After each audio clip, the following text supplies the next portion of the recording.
Gaffer, you've had a bit of time to reflect on the Notts County result the other day. What are your main takeaways from that one? Obviously, disappointment. Yeah, we've had a meeting this morning. We had talk about it. The goals, a lot of the goals that we've looked at, really, to be honest with you, are individual errors. So it weren't as bad as we thought in that way as a team performance. It was bad as in when we give individual errors and give goals away every time. Kills you as a team, especially early doors, giving a penalty away.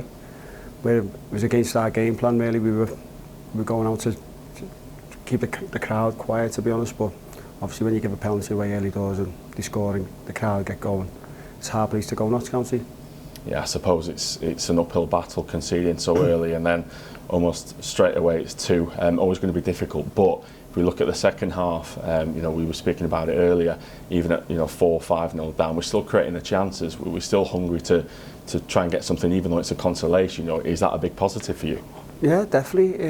You can't give in football. None of our players will ever quit. They kept going to the very end, as you say, creating chances, and we nearly scored 1 or 2 at the end. But at the end of the day, it was a lesson in football we got the other day. We never stuck to what we were supposed to do. We never moved across the pitch as a unit.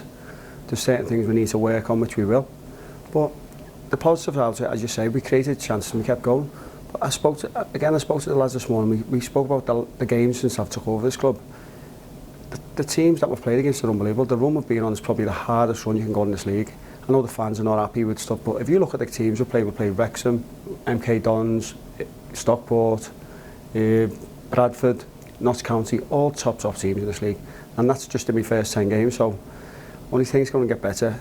Obviously there's no easy games in this league, but the fixtures do look a bit easier on the eye for us, to be honest, but we'll see what happens. You say you spoke to the players this morning. What was your message to them, and also what was your message to them at full time on Friday night? Well, we said a few things on. You've got to listen more. We've got to communicate more on the pitch. We've got to listen to the instructions. We've got to be tighter on your men. Just all the usual stuff we went through. We went through the video. We watched the video over the last couple of days. We talked about how not to concede goals and how to improve. And hopefully we've took it on board and we've taken it tomorrow. Does it help that you've got a fixture so soon after, because you've already proven that this team is full of young players that really want to respond and react to when things don't go our way? So in terms of having a fixture so soon, it gives them the perfect opportunity to hit the ground running in the new year. 100%, yeah, 100%. They'll laugh at that. The players being scary. I've been saying 100% a lot.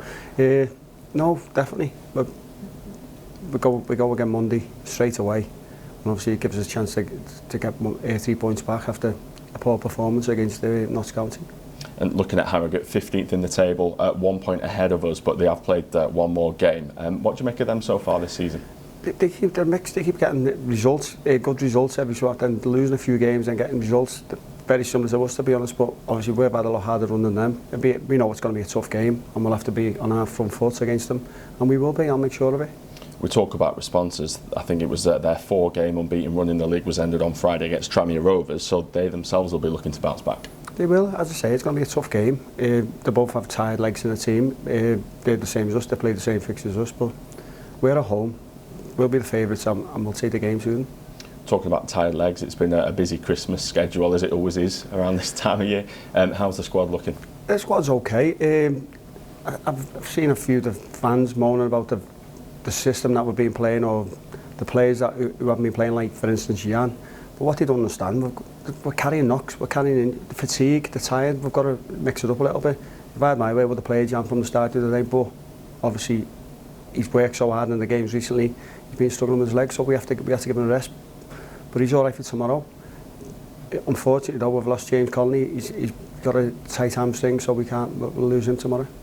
In terms of the longer term injuries, Donald Love, Stuart Moore, and we'll bring James into that equation. Do you have a particular time frame on those, or is it just taking it kind of week by week? Well, funny enough, Donald started training today, so maybe in 2 to 3 weeks he'll be back ready for the first team, and Stuart's coming on really well, so probably maybe 2.5 months for him.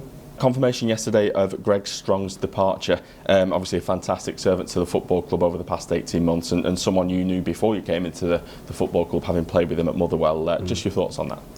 Yeah, very disappointed. Obviously I'm good friends with Greg as well, so he'll be a big miss to the club. He's really good at what he does at his job, so he'll be everyone loved him here, all the players, all the staff, everyone, so the fans, so as I say, it's going to be a big gap to fill.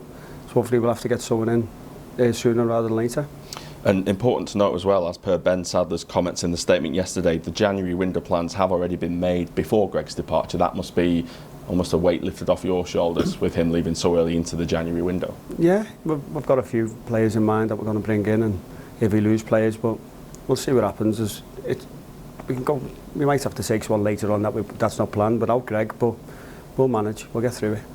And finally, it's been a turbulent year, I think it's fair to say. Obviously relegation back in May, but a very solid start to Sky Bet League 2. How do you reflect on, well, I suppose your time since arriving in September as coach and then becoming manager? How do you look back on that period, and then how does that shape how you look towards the start of 2024?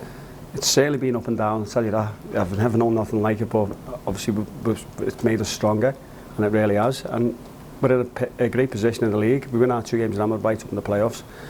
Beginning of the season, I believe everyone was panicking about getting relegated. Obviously, we're not up yet, but we're in a great position, and we'll just keep going. We've got a good squad. Hopefully we can add to it, and we'll see what happens then. Get money for your old phone, MazumaMobile.com.